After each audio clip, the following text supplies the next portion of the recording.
welcome back to Reading Queen. And today I'm going to be reading Animorphs, The Invasion. It's book 1 by K.A. Applegate, Catherine Applegate. Join the fight. Animorphs. For Michael. Chapter 1. My name is Jake. That's my first name, obviously. I can't tell you my last name. It would be too dangerous. The controllers are everywhere. Everywhere. And if they knew my full name, they could find me and my friends. And then, well, let's just say I don't want them to find me. What they do to people who resist them is too horrible to think about. I won't even tell you where I live. You'll just have to trust me that it is a real place, a real town. It may even be your town. I'm writing this all down so that more people will learn the truth. Maybe then, somehow, the human race can survive until the Andalites return and rescue us, as they promised they would. Maybe. My life used to be pretty normal. Normal, that is, until one Friday night at the mall. I was there with Marco, my best friend. We were playing video games and hanging out at this cool store that sells comic books and stuff. The usual. Marco and I had run out of the quarters for the games right when he was ahead of me by a lot of points. Mostly, we're equally good at games. I have a system at home, so I get lots of practice time in. But Marco has this amazing ability to analyze games and figure out all the little tricks. So sometimes he beats me. Or maybe I just wasn't concentrating very well. I'd had kind of a bad day at school. I tried out for the basketball team and I didn't really make the cut. It was no big deal really, except that Tom, he's my big brother, he was this total legend on the junior high basketball team. Now he's the main scorer for the high school team. So everyone expected me to make the team easy, only I didn't. Like I said, no big thing, but it was on my mind just the same.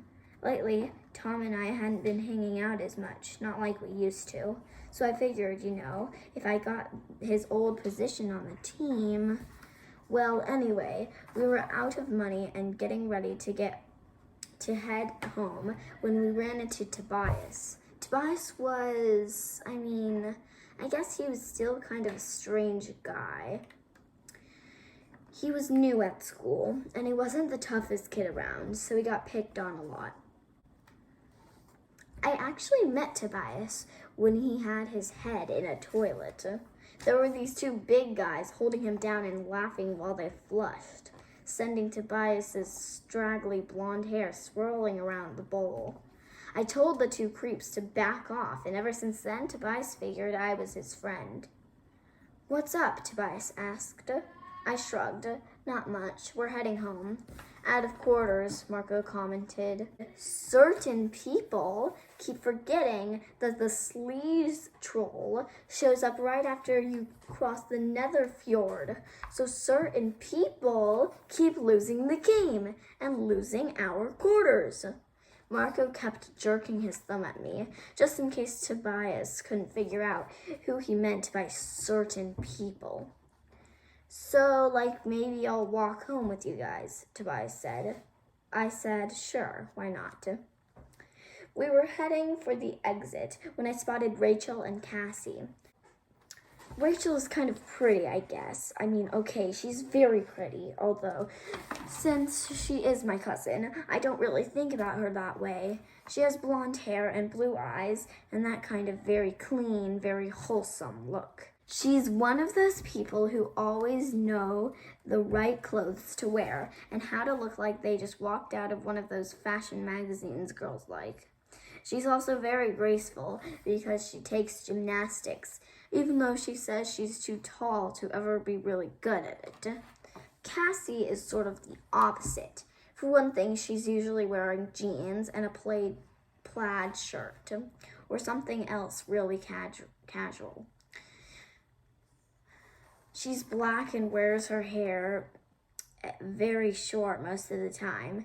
She had it longer for a while, but then she went back to short, which I like.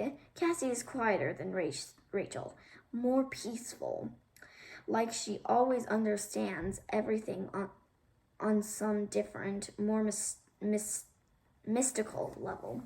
I guess you could say I kind of like Cassie. Sometimes we sit together on the bus, even though I never know what to say to her. You guys going home? I asked Rachel. You shouldn't go through the construction site by yourselves. I mean, being girls and all. That was a mistake. I should never have had suggested to Rachel that she's weak or helpless. Rachel may look like the Little Miss Teen model or whatever, but she thinks she's Storm from the X-Men. Are you going to come and protect us, you big, strong man? You think we're going, she said. You think we're helpless just because I'd appreciate it if you did walk with us, Cassie interrupted. I know you're not afraid of anything, Rachel, but I guess I am. Rachel couldn't say much about that. That's the way Cassie is. She always has the right words to stop any argument without making anyone feel bad. So there we are, the five of us, Marco, Tobias, Rachel, Cassie, and me. 5 normal mall rats heading home. Sometimes I think about that one last moment when we were just little normal kids. It's like it was a million years ago, like it was some totally different group of kids. You know what I was afraid of right then? I was afraid of admitting to Tom that I hadn't made the team. That was as scary as life got back then. 5 minutes later, life got a lot scarier. To get home from the mall, we could either go a long way around, which is the safe way, or we could cut through this abandoned construction site and hope there weren't any axe murderers hanging around there. My mom and dad have sworn to ground me until I'm 20 if they ever find out I've cut through the construction site.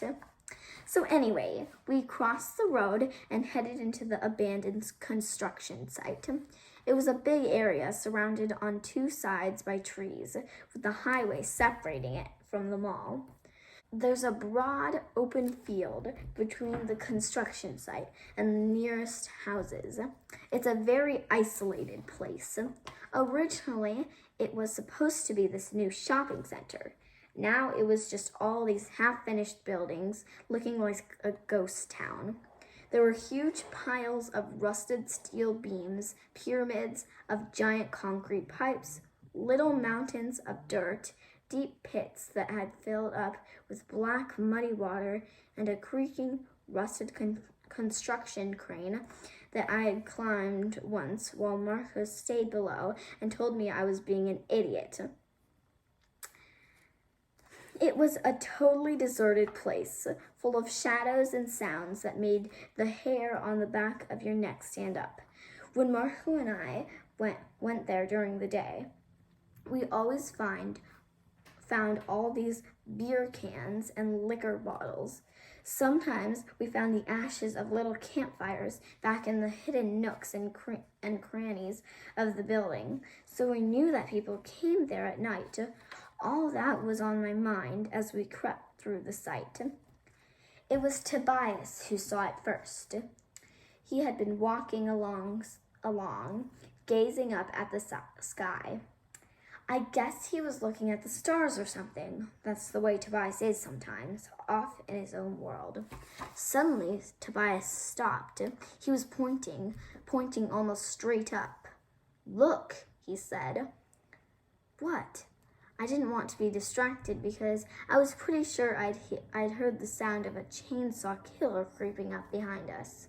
Just look, Tobias said. His voice was strange, amazed sounding, but serious at the same time.